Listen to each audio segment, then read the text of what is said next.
অভিমানের নীলদহন পর্ব ৯। লেখিকা আশু দাস। দেখতে দেখতে ২ বছর কেটে গেল।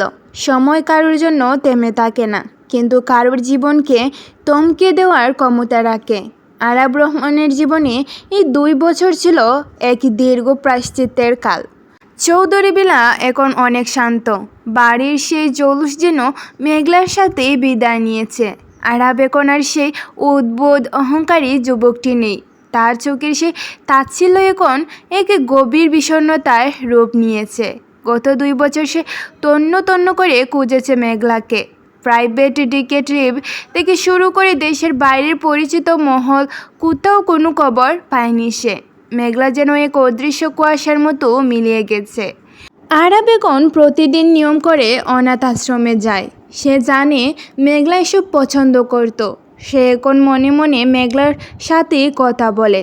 অফিসের কাজ সেরে বাড়িতে ফিরে সে আজও মেঘলার শূন্য ঘরে কিছুক্ষণ সময় কাটায়। সেই আলমারি, সেই নীল শাড়িটা আজও সযত্নে রাখা।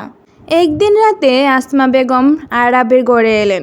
তিনি দেখলেন আরাব মেঘলার একটা পুরনো ছবি হাতে নিয়ে জানালার দিকে তাকিয়ে আছে।